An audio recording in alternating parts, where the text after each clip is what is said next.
Hello, Leandro here, your K6 reporter. Today, we're reporting a story from the field. We just had a week of adventures and magical experiences at the 2022 StarEast event with real-life people for the first time in 2 years. The event was in Orlando, Florida, at the Rosen Center Hotel from the 25th to the 29th of April 2022. But the story does not start there. It began a few days earlier, as we initiated our pilgrimage with some earlier stops. We had to get some more birds with that same stone, as we went to the city where the most magical places on Earth are. Do not worry, no birds were hurt in this adventure. To start, we brought some K6 love to the parks at the Mouse House, where the attractions got some load tests. We also had many more resistance tests on those long attraction lines. On the next day, we also enrolled in magical schools at the studios that brought us wizards, dinosaurs, and giant monkeys.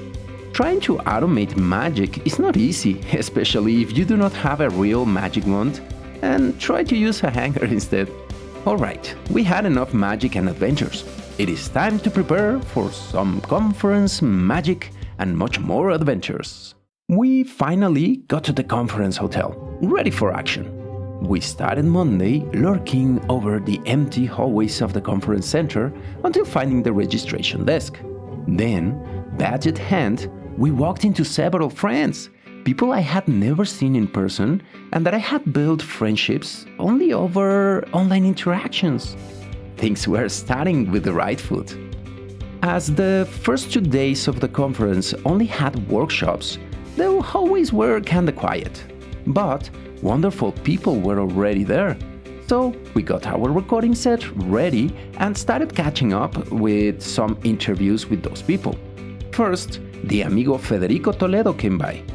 He's a great performance engineer, a leader, and comes from Uruguay. So we started rocking some content in Spanish. But do not worry, we left some time to also record a fantastic English interview on Tuesday. Then, the amiga Jenny Bramble arrived. She is the director of quality engineering at Papa. The interview was crazy good. We talked about everything from testing trends to weirdness on QA people and even the importance of inclusivity. Then, on Tuesday, the next day, people flowed into the interview stage at an incredible pace and with a constant ramp-up, puns intended. Again, the amigo Federico honored us with excellent perspectives on performance tools, QA, and his general views on modern performance. Then, after, the amigo Sergio Freire, testing advocate at X-Ray, joined the stage, coming directly from Portugal. He shared several ideas on the importance of modularity, customization, breaking some molds, and unique perspectives on the changes that the industry must embrace to thrive. To close the day, we had the amigo Eran Kinsberner, DevOps evangelist at Perforce, another brother in arms in the fight against performance ignorance and malpractices.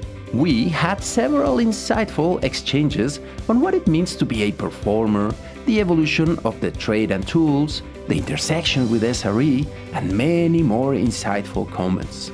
After the workshops, everyone went to share fun, stories, dinner, and some drinks on both days. But on Tuesday night, it was time to get ready for the action to come. As in Wednesday, the first official day of the conference started early and with a special broadcast from your K6 reporter. On it, we shared the itinerary for the day, we also welcomed people into the breakfast area, and officially started the virtual experience for the people joining remotely. Then, the action began, with everyone getting ready for the day's first keynote. The amigo John Hill, a test engineer at the Space Mission Control, opened up, showing some fantastic web performance elements and insights into the XK6 browser, and he booted the conference showing lots of new tools. What a way to start the event, right? Then, the stage welcomed Andy Knight, developer advocate with Apply Tools, and an hyper presenter jumping from conference to conference. But on this one, he talked about the importance of spotting differences using traditional Japanese art prints and visual examples, an essential task in QA on both. I mean, spotting differences, not traditional Japanese art prints. Later, after the keynotes, everyone headed out to the presentation tracks. Even I did, as we also had a talk to present. It was a wild presentation about some concepts, ideas, and proposals I had on leveraging AI and ML in QA. Lots of acronyms, right? But again, just some ideas and perspectives, as I am not a super expert in the AI field. After that presentation, it was time to put together my crazy monster tree of rolling gear and do a tour over the showroom at the expo. We rolled over the room while streaming and giving a taste of the booths, the sponsors, the food, and everything going on to the remote attendees. And right after that, it was time to get ready for the next task. A modern performance panel with all the experts that I could find. Sadly, it lasted only 1 hour.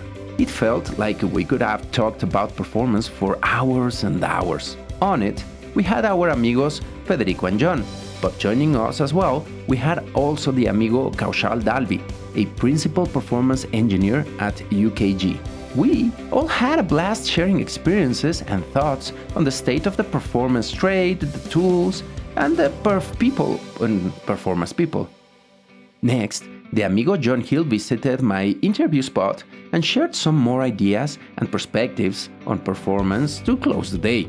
If you think about it, he brought perspectives from space, as NASA uses a mission control platform with the performance practices he spoke about during the keynote. And the cherry on top is that XK6 browser helped him to get multiple readings to get usable averages on critical processes measured in milliseconds. And with that, Wednesday was gone. And it was a blast. Unfortunately, I could not hang out much with the people after the event, as I needed to rest, or try to rest, and get ready for Thursday's adventures. Because on Thursday, we could not stream the conference's opening that day, as I had to head up straight to the main stage after just doing a quick munch. All that because I was presenting Thursday's keynote. Oh my god! On my keynote, the talk was about the concepts presented in the book Accelerate. The book speaks of findings from successful organizations leveraging technology. While I was presenting those findings, I linked them to the QA processes, explaining how they need to change, and closed the presentation with some recommendations, tips, and tricks. But do not forget, I presented the Aztec Automation Sacrifice Pyramid, which got a fantastic reception from the audience, I must say. After the keynote was done, we went to our interview and broadcast spot. I fired up the cameras and started another streaming session with only me at the seat. But crazy enough, suddenly, I had a surprise guest, Philip Hirik, QA lead at Slido and Cypress ambassador, coming directly from Slovakia. Our conversation was wild, ranging from food, travel, post-pandemic attitudes, testing QA, and all those crazy conversations that one has at a conference. We even exchanged hats. I gave him our new blue K6 hat, and I received his unique hat with his city inscription. Thank you so much, Philip. Then the interviews kept flowing. First, with the amiga Jamie Sullivan, supervisor over quality processes at MWA, who shared some ideas about leadership, the messes that we have with role names, and an extraordinary epiphany using those names and those weird role names in our favor. After her, the amigo Wesley Ferrigno came to the stage. He's a QA manager at Popeyes. He shared his experiences as a first-time visitor at StarEast and his challenges shifting left and implementing modern practices, and as well using a little bit of Grafana and probably some K6 soon. But it was getting late already, and the last keynote has started. The amiga Jenny and her co-presenter, the amigo Adrian Dunston, also from Papa, were doing a fabulous sketch about spies, detectives, and production testing techniques. Lots of shift-right talks, fun, and great all-the-time detective acting. Sadly, I could not attend the presentation until its end, as I had to run and get everything ready for the closing stream. We did that last stream with the main stage doors in the frame, ready for the keynote to finish and show everybody coming out. It was a stampede full of fun, energy, and new knowledge. Then lots of people stopped to give thoughts and reviews on the conference. With them, Jenny and Adrian also stopped to give insights on the keynote, as I could not attend and, well, for the people that could not see it. To close, the amiga Alison Wade, organizer of the event, came and thanked the audience, the presenters, and the other organizers that helped.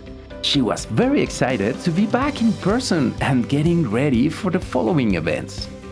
And with Alison's last thoughts, we finished the stream. We wrapped up and got ready to rest by the pool, have more conversations, and dine with some more incredible friends. And well, I want to close this video with a couple of notes and learnings I got from the event. First, keep learning and continuously growing. Find mentors and knowledgeable people. And last of all, keep going or attending to conferences, even remotely. Those conferences are brewing pots of new ideas, techniques, and lots of knowledge. And second, support women in our fields however you can. Be respectful, equal, supportive, friendly, and do not be weird with them. It is awful that IT and QA areas are idealized for men, that they are unsafe environments for women and for other gender identities, ideologies, and personalities. And with that, I want to thank you all who reached out to the end of this video. I was super happy attending at the conference. I look forward to the next adventure. And with that, I say you thank you, goodbye, and have an awesome rest of your day. Leandro out. Adios and besos.